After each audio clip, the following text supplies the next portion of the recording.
Welcome to the Great Divorce Podcast, hosted by divorce financial analyst and retirement planning counselor Andrew Hatherley. Join Andrew and guest experts as they help late-life divorcees build the financial and mental foundation for a meaningful future. There is life after divorce. Now, on to the show.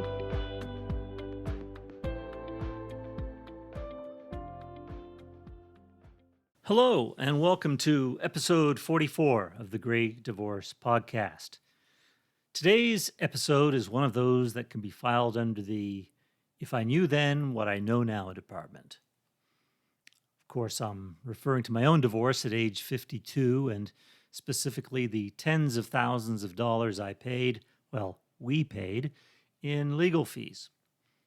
And what I'd like to do in this episode is to give you an overview of the various options you have on how to get divorced and what you might be looking at in terms of how much that particular process is going to cost you. I've discussed all of these various ways of getting divorced in previous podcast episodes, but I think this might be useful in giving you a relatively brief and concise overview that ties all these processes together with respect to the issue of the financial cost involved. And we'll touch a little bit on the emotional cost as well, because typically emotions do get strained as the process goes on and on and on, and we keep writing checks and more checks to our legal counsel. Regular listeners to this podcast will know that the key distinction between getting divorced earlier in life, in our 30s or 40s, versus going through a gray divorce in our 50s, 60s, 70s, or even later, is the amount of time we have left on earth. When we are older, we have less time left in our lives to recover from the financial strains of divorce. Divorce is typically going to cut our net worth in half, and if we are approaching retirement, we may have to plan to work longer, cut our expenses, or try to make more money at a time that we're approaching retirement. Every dime counts in late life divorce, and if we can avoid spending tens or, God forbid, hundreds of thousands of dollars in legal and other expert fees, well, at least we should be aware of what processes are available to us and educate ourselves about those processes.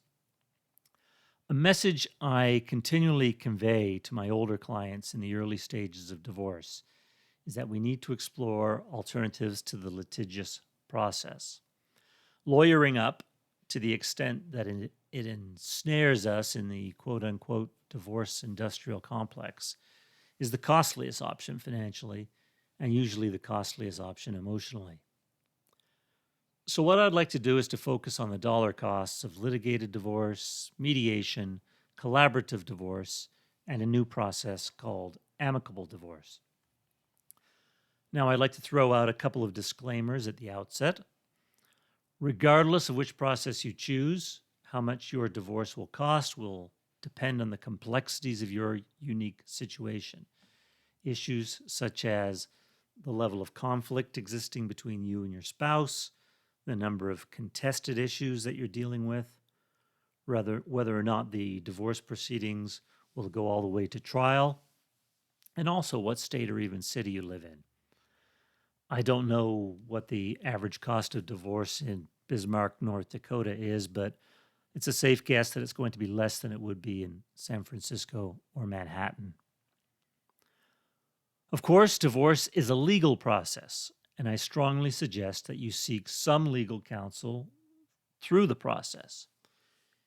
Even in the most amicable cases, I recommend my clients seek a legal opinion and have a legal professional draw up the paperwork.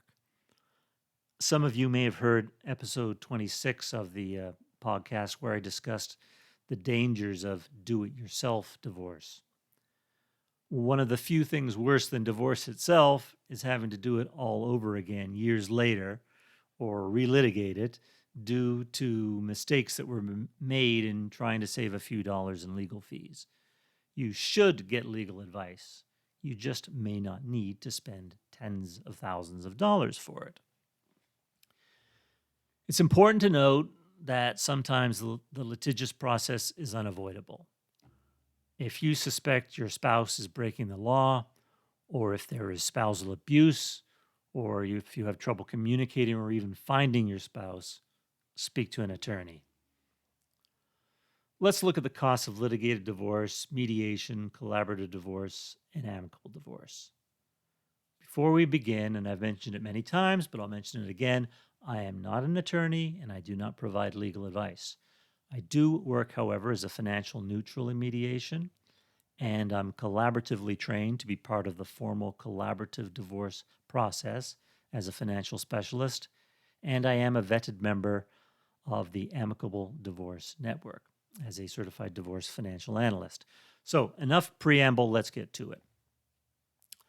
Litigated divorce is what we often think of as a traditional way to get divorce done, and it involves resolving disputes in court.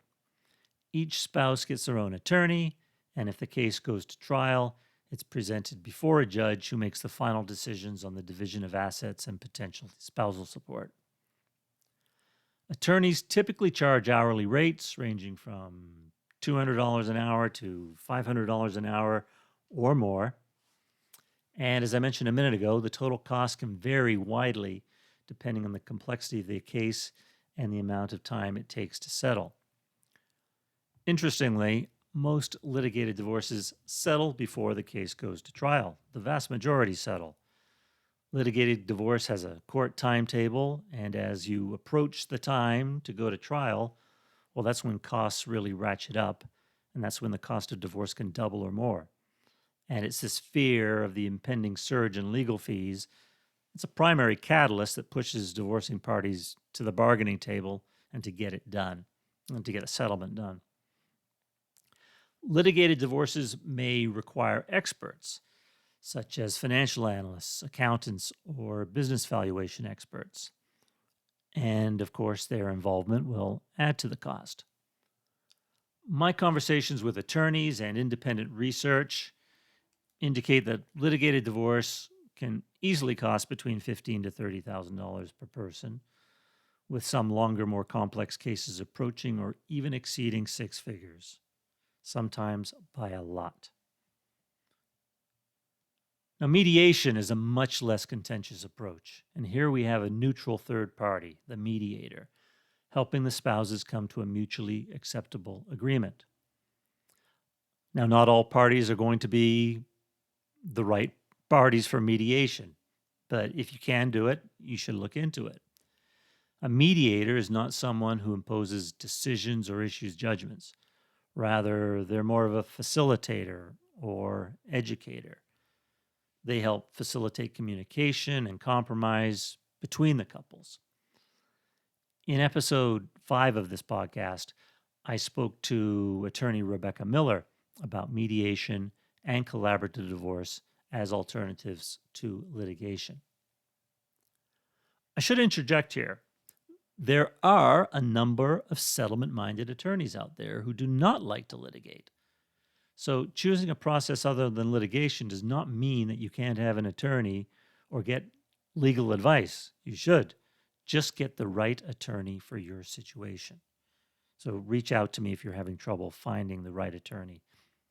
Okay, back to mediators. Mediators typically charge $100 to $300 an hour. The total cost of the mediation will depend on the number of sessions required to reach an agreement. While not mandatory, some individuals choose to consult with an attorney during the mediation process, which will add to the cost. I always advise my clients to both review the agreement with an attorney, preferably a settlement-minded attorney, and get an attorney to draw up the final paperwork. My research shows that the typical total cost of mediation is generally between $3,000 to $8,000. The cost is significantly lower than litigation due to the shorter duration of the process and the reduced involvement of attorneys and specialists. And that's $3,000 to $8,000 total, not per person. So, collaborative divorce is a formal process in which both spouses hire specially trained collaborative attorneys who work together to negotiate a settlement without going to court. Part of the collaborative process is that other professionals, notably divorce financial analysts, mental health professionals, coaches, are involved in the process, so this adds to the cost. While collaborative divorce can certainly be less expensive than litigated divorce, this isn't always the case. But typically, a collaborative divorce will cost a total of somewhere between $15,000 and $30,000, depending on the complexity of the case. An important aspect to collaborative divorce is that the attorneys agree beforehand that if the case goes to trial, then their clients will need to find new attorneys. That's one of the key tenets of collaborative divorce. So there's always that kind of pressure on divorcing parties to settle, because if they don't, they're going to have to go out and get new attorneys and start again and potentially incur the costs of trial. Amicable divorce is really quite a new development. It's only been around for about 5 years. The Amicable Divorce Network is a group of vetted professionals committed to helping parties through the divorce process in a low conflict and efficient manner. As I mentioned, the Amicable Divorce Network was founded 5 years ago by Tracy Ann Moore Grant, an attorney in Atlanta, an attorney who was fed up with the litigation-oriented process. I interviewed Tracy on podcast episode 20, so if you want to hear more about the amicable divorce process, please listen to that episode. And full disclosure, I am a member of the Amicable Divorce Network and have presented at the Amicable Divorce Network annual conference, and I've been a guest on their podcast. Amicable divorce differs from collaborative divorce in several important ways. A key distinction is the flexibility of the process, which can reduce costs. While Amicable Divorce Network attorneys typically charge hourly rates just like those in litigation, the cooperative nature of the process often leads to fewer billable hours. Unlike collaborative divorce, the amicable process may not require professionals other than attorneys. The amicable team is customized for the needs and budget of the family, so it may be less expensive than the collaborative process. Recent statistics from the Amicable Divorce Network show an average cost of about $6,500 per spouse in an amicable divorce case. So, to summarize, the key factors that influence divorce costs are going to be 1, the complexity of the case, complex financial situations, business valuations, spousal support negotiations, and high conflict relationships are all going to increase costs across all methods. 2, the length of the process. The longer the process, the higher the cost. Litigation usually takes longer than the alternative methods discussed. 3, the number of professionals involved. The number and types of professionals involved, whether it be attorneys, mediators, divorce coaches, mortgage experts, divorce financial analysts, business valuators, all of these were going to have a direct impact on the total costs of the divorce. And where you divorce. You're less likely to have a choice on this issue due to state residency requirements and your own personal circumstances, but suffice to say, the average hourly rate of an attorney in Nebraska is going to be less than it is in Lower Manhattan, or Upper Manhattan for that matter. We can conclude by recognizing that mediation, amicable divorce, and collaborative divorce are less costly and less adversarial alternatives to litigation. But the best choice for you is going to depend on the unique circumstances of your case. Consulting with professionals and thoroughly understanding each option early in your divorce can help you make the best decision for your situation. If there's any overriding theme to all these podcasts, it's that divorce education is key to a less stressful divorce, both financially and emotionally. I work with divorce professionals across the country who specialize in all of these approaches. If you're in the early stages of divorce and you'd like to learn more, please email me at andrew@wiserdivorcesolutions.com for a free 20-minute consultation. That's it for this episode. Until next time. Thanks so much for tuning in to this episode of the Great Divorce Podcast. To learn more or get in contact with your host, you can visit Andrew's website at transcendretirement.net. Also, please feel free to rate, subscribe, and leave a review wherever you listen to your podcasts. That helps others find the show, and we greatly appreciate it. Thanks again for listening, and we'll catch you in the next episode. Information provided is educational only and should not be construed as legal or tax advice. Each situation is unique and should be discussed with your tax or legal advisor prior to implementation. Andrew Hatherley is not an attorney and does not provide legal advice. Information provided is financial in nature. Advisory services offered through Hatherley Capital Management, LLC.